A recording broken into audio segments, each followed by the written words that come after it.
আগে একটা কথা, এই ভিডিওটা শেষ পর্যন্ত দেখুন, কারণ শেষের দিকে এমন একটি তথ্য আসবে যা আপনাকে বুঝিয়ে দেবে আগামীটা কেমন হতে পারে।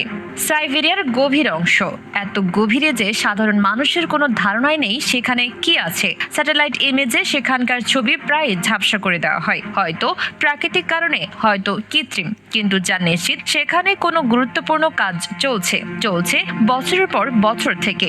তাহলে গল্পটা কোথা থেকে শুরু?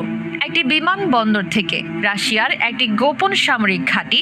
সেখানে যা কিছু আসে যায় সবকিছু রেকর্ড করা থাকে, কিন্তু বহিরাগতদের চোখ থেকে লুকানো থাকে। গত 3 মাসে এই ঘাঁটিতে বিশেষভাবে তৈরি করা একটি গাড়ি গেছে। গাড়িটা এত বড়, এত ভারী যে সাধারণ রাস্তা সেটা নিতে পারে না, শুধুমাত্র বিশেষভাবে নির্মিত পথেই চলতে পারে। গাড়িটা রাত্রিকালে সরানো হয়েছে, সারাদিনে লুকিয়ে থাকে, এভাবে ধীরে ধীরে একটি অজানা গন্তব্যের দিকে এগিয়ে যাচ্ছে। কিন্তু এই সরানো লুকানোর কাজ সম্পূর্ণভাবে গোপন ছিল না, কিন্তু স্থানীয় মানুষ দেখেছে, নিউজ পেপারে লেখা হয়েছে অস্পষ্টভাবে, কিন্তু বিশ্বের গোয়েন্দা সংস্থাগুলো সব মিলিয়ে ছবিটা বুঝতে পেরেছে। আর সেই বুঝে যাওয়াটাই ছিল বিশাল ঘটনা, কারণ যা তারা আবিষ্কার করেছে সেটা একটি অস্ত্র, এমন একটি অস্ত্র যা মানব ইতিহাসের সবচেয়ে ভয়াবহ সৃষ্টিগুলোর মধ্যে একটি, এবং এটি রাশিয়ার হাতে আছে। গোয়েন্দা সূত্রগুলো বলছে এটার নাম প্র্যাকটিক্যালি ডুমসডে ডিভাইস।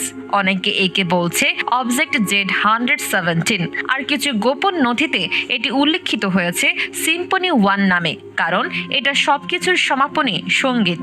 সবচেয়ে ভয়ের কথা হলো এই অস্ত্র সম্পর্কে বহির্বিশ্বের কোনো সঠিক ধারণা নেই। রাশিয়া আনুষ্ঠানিক কোনো বিবৃতি দেয়নি, পশ্চিমা সংবাদ মাধ্যম এখনো স্পষ্ট করে কিছু বলতে পারেনি, কিন্তু যা জানা গেছে অনুমান এবং গোপন তথ্য থেকে সেটাই যথেষ্ট ভয়ঙ্কর। এই অস্ত্রের শক্তি কত? এখানেই শুরু হয় বাস্তব ভয়। বিজ্ঞানী এবং গোয়েন্দা বিশ্লেষকরা অনুমান করছেন এটি প্রায় 100 থেকে 120 মেগাটন শক্তি ধারণ করতে পারে। এখন এই সংখ্যাটা যদি আপনার কাছে সাধারণ মনে হয়, তাহলে একটি তুলনা করি।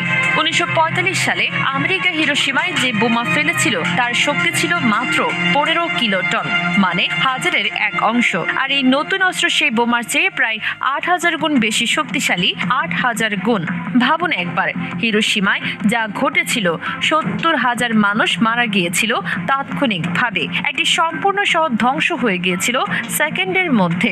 সেই বোমার 8000 গুণ শক্তি যদি ফেলা হয়, তাহলে শুধু একটি শহর নয়, একটি অঞ্চল, একটি প্রদেশ, সম্ভবত একটি দেশ খতম হয়ে যাবে। কিন্তু তুলনাটা আরো ভয়াবহ হয় যখন